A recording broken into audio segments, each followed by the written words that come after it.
బీటీబీపై అసత్య ప్రచారాలు తగ్గదని బోద్ధ broadcasting private limited company chairman Satish Reddy మరియు సంస్థ సీఈఓ దుర్గారెడ్డి హెచ్చరించారు. కుటుంబ బుద్ధి టీవీ ప్రారంభించిన 3 వసంతాలు పూర్తి చేసుకున్న సందర్భంగా నూతన 2024 నూతన సంవత్సరం క్యాలెండర్ను ఆవిష్కరించారు.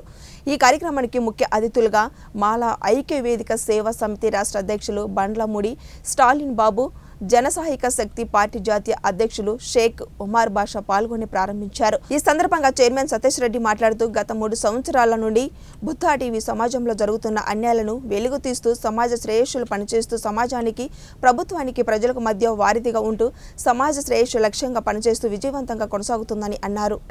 మీరు బీటీబీకి సంబంధించినటువంటి వ్యక్తులు ఎవరైతే టార్గెట్ చేసి మాట్లాడిన వ్యక్తులు వాళ్ళు ఎలాంటి కేసులని ఫేస్ చేస్తున్నారో ఒకసారి వాళ్ళ ద్వారా మీరు తెలుసుకుంటే బాగుంటుంది. సో తద్వారా మీరు కూడా అసలు బీటీబీ అంటే ఏంటో తెలుసుకోండి. సో మా సైట్స్ ఉన్నాయి, వెబ్సైట్స్ ఉన్నాయి, మా ప్లే స్టోర్స్ ఉన్నాయి, మా లైవ్ స్ట్రీమింగ్స్ ఉన్నాయి, అలాగే మా గ్రూప్స్ ఉన్నాయి, మా విధి విధానాలు, అసలు మా విజన్ ఏంటి, మా మిషన్ ఏంటి అనే విషయాలు తెలుసుకొని మేము మాట్లాడితే బాగుంటుంది అనేది నా యొక్క చిన్న విన్నపం. అదేవిధంగా గత సంవత్సరం కొంతమంది వ్యక్తులు మా బీటీబీ లోగో ఏదైతే బీటీబీ లోగో ఉందో ఆ లోగో సృష్టికర్త బీటీబీ యాజమాన్యం, కాపీరైట్స్ యాజమాన్యం, ఈ మొత్తం కూడా బీటీబీ యాజమాన్యానికి సంబంధించినటువంటి అయితే ఆ బీటీబీ లోగోని కాపీ చేసి కొన్ని అనివార్య కారణాలు అంటే కొన్ని మిస్బిహేవ్ చేసినటువంటి పరిస్థితులు అయితే దాఖలైతే మేము ఫేస్ చేసిన పరిస్థితి.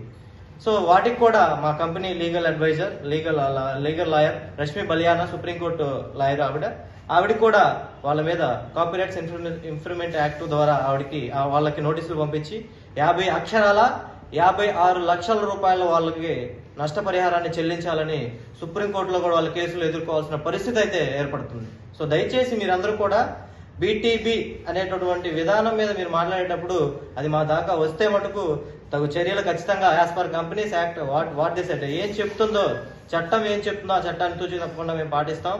ఇంకో ముఖ్యమైనటువంటి విషయం ఈ సందర్భంగా ఈ 2024 సంవత్సరం ముఖ్యమైనటువంటి విషయం, యువతకి బీటీబీ యాజమాన్యం ఒక మంచి అవకాశాన్ని కల్పించాలనే ఉద్దేశంతో తెలుగు రెండు రాష్ట్రాల తెలుగు నిరుద్యోగ యువతకి ఒక మంచి ఉద్యోగ అవకాశాలను కల్పించే విధంగా మార్కెట్లోకి ఒక కొత్త విధానంతో రాబోతున్నాం. అయితే అది ఏంటి అని అంటే, ఎవరైతే జర్నలిజం పట్ల ఆసక్తి కలిగినటువంటి వ్యక్తులు ఎవరైతే ఉంటారో వారందరికీ కూడా వారి ప్రాంతాల నుంచే ఆన్లైన్ కానివ్వండి, ఆఫ్లైన్ కానివ్వండి 3 నెలలు ఉచితంగా కోర్సుని వాళ్ళకి ట్రైనింగ్ ఇప్పించి, training on editing, training on anchoring, training on journalism. So వివిధ జర్నలిజంలో కూడా వివిధ కేటగిరీలు ఉన్నాయి. సో అంటే అగ్రికల్చర్ జర్నలిజం ఉంది, స్పోర్ట్స్ జర్నలిజం ఉంది. సో ఇలా టైప్స్ ఆఫ్ జర్నలిజాలు ఉన్నాయి. సో వీటన్నిటి పట్ల కూడా ట్రైనింగ్ ఇప్పించి వారి ప్రాంతాల్లోనే ఉద్యోగ అవకాశాలను విత్ శాలరీ బేస్డ్గానే వారి ప్రాంతాల్లోనే ఉద్యోగ అవకాశాలని కల్పించే విధంగా బీటీబీ యాజమాన్యం ఈరోజు సరైన నిర్ణయాన్ని తీసుకొని సో బోర్డు రిజల్యూషన్ ద్వారా ఈ యొక్క విషయాన్ని యాజ్ ఎ సీఈఓగా పబ్లిక్ అనౌన్స్మెంట్ చేయడం జరుగుతుంది.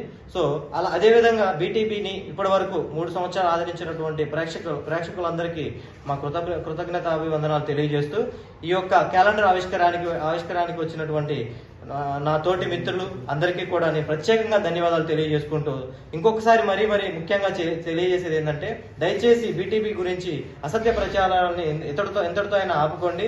లేదంటే దానికి తగినటువంటి నష్టపరిహారాలని, చర్యలను కూడా మీరు ఫేస్ చేయాల్సినటువంటి పరిస్థితి అయితే ఉంటుంది. ఎందుకు అనంటే బీటీబీ అనేది ఒక చిన్న లోకల్ లేదంటే ఒక వీధికి సంబంధించినటువంటిది కాదు. మాది కూడా ఒక పెద్ద సంస్థ. మేము కూడా as per companies rules and regulation ప్రకారమే ఫాలో అవుతున్నాం. మేము ఒక అనెతికల్ గా కూడా ఇంతవరకు గడిచిన 3 సంవత్సరాల నుంచి ఒక అనెతికల్ గా కూడా ఏం చేయలేనటువంటి పరిస్థితి, ఎదురు జేబులో నుంచి పెట్టుకొని ఖర్చు చేసినటువంటి పరిస్థితి. ఎందుకు ఎదురు పెట్టుకొని చేయాల్సిన అవసరం ఏంటి అని అంటే, మేము ఒక 3 విషయాలను తీసుకున్నాం. Diversity, inclusion, culture. అంటే ఈ 3 మీద పనిచేయాలి. ప్రజలకు ఎక్కడ అన్యాయం జరిగినా బీటీబీ ఉండాలనే ఉద్దేశంతోనే పనిచేసాం.